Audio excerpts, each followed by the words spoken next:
Bismillahirrahmanirrahim. Assalamualaikum warahmatullahi wabarakatuh. Teman-teman sekalian, Allah Subhanahu wa taala berfirman di dalam surat Al-Fajr, "Ya ayyatuhan nafsul mutmainnah, irji'i ila rabbiki radiyatan mardiyah." Wahai jiwa yang tenang, kembalilah engkau kepada Rabbmu dalam keadaan ridho dan dalam keadaan diridhoi. Hari ini kita akan bahas tentang masalah belajar ridho. Mungkin di Indonesia orang jarang menggunakan kata ridho karena biasanya diganti dengan kata ikhlas. Padahal ikhlas itu lebih kepada urusan niat kita ketika beribadah. Cuman kita kan sering bilang kalau misalnya ada yang dapat musibah, ikhlasin aja yang ikhlas. Padahal di situ bukan bab ikhlas.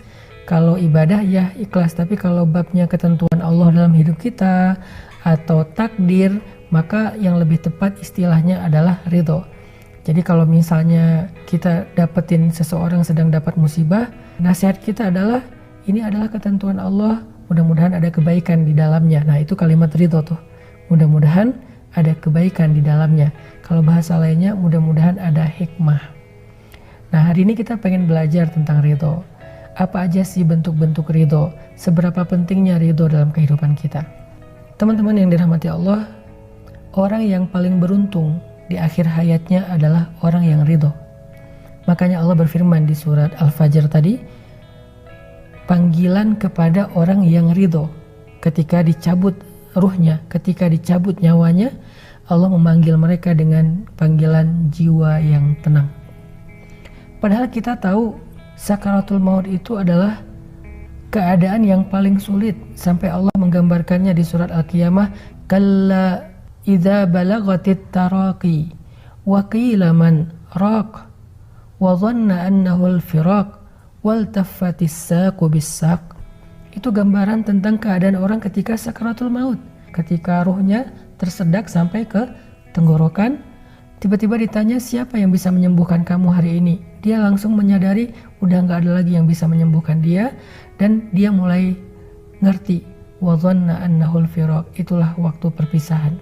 Dia hanya bisa menatap wajah keluarganya yang dia sayangi, dia cintai untuk terakhir kalinya, dan setelah itu dia akan meninggalkan mereka semuanya. Wal taffatis saqu bis-saq, tiba-tiba betisnya jadi bertaut menahan rasa sakit yang luar biasa. Dalam kondisi seperti itu, ternyata ada orang yang sangat beruntung. Siapa mereka? Orang yang Allah panggil dengan kalimat ya ayyatuhan nafsul mutmainnah.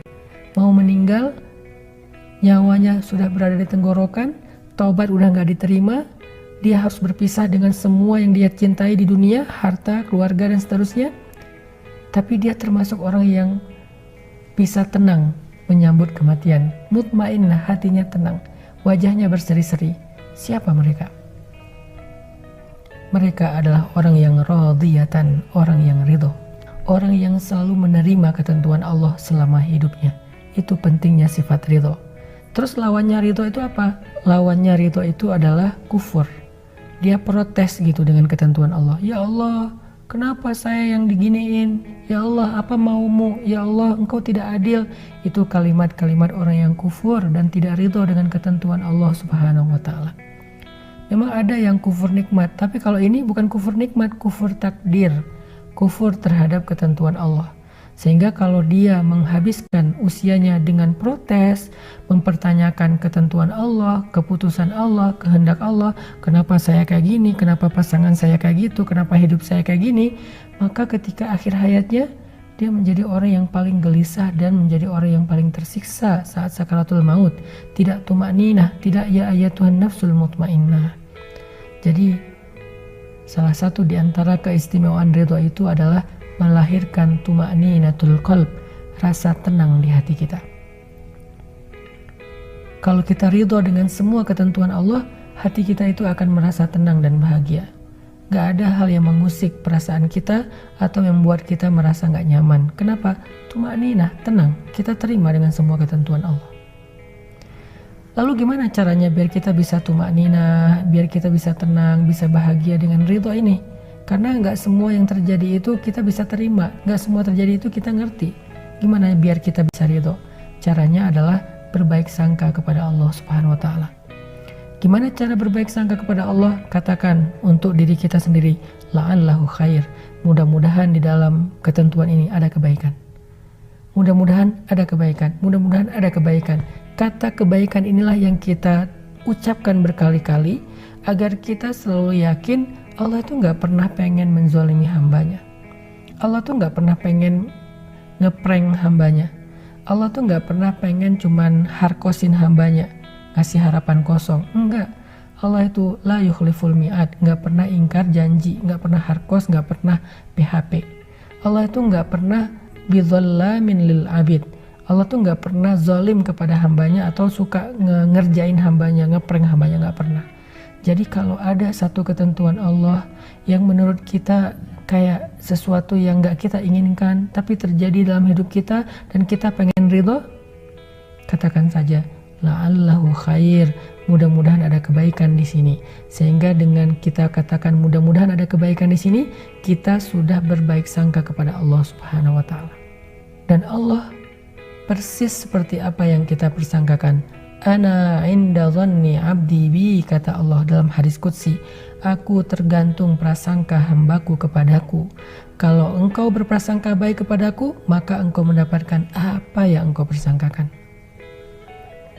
Itu cara ridho.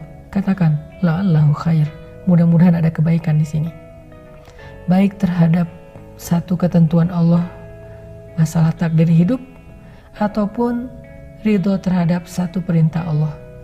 Kenapa Allah suruh kita beribadah puasa? Bilang aja la'allahu khair, mudah-mudahan ada kebaikan di dalam puasa, sehingga kita berpuasa dengan hati yang lapang. Kenapa saya punya orang tua kayak gini? Bilang aja la'allahu khair, mudah-mudahan ada kebaikan. Kenapa saya punya orang tua, mertua kayak gini? Sehingga kita bisa bahagia dengan keluarga kita.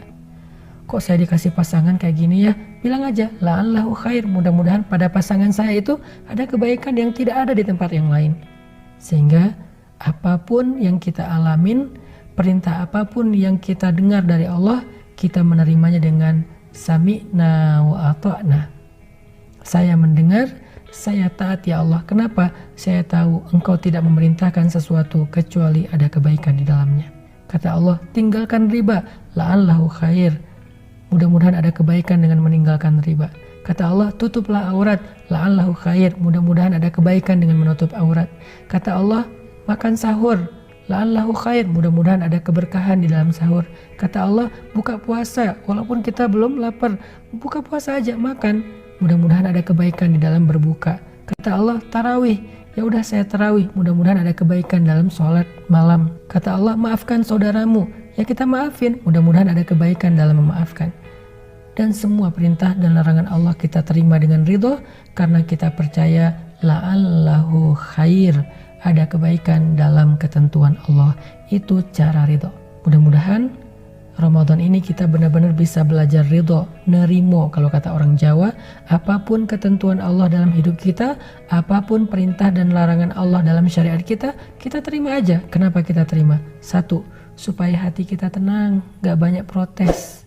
2, karena kita percaya Allah gak nyuruh sesuatu kecuali di dalamnya ada kebaikan. Allah gak ngelarang sesuatu kecuali di dalamnya ada keburukan. Allah gak memberikan satu takdir kecuali melalui takdir itu ada kebaikan yang besar bagi kita. Fa inna ma'al usri yusra, inna ma'al usri yusra. Bersama dengan keburukan ada kebaikan, bersama dengan kesusahan ada kemudahan. Barakallah.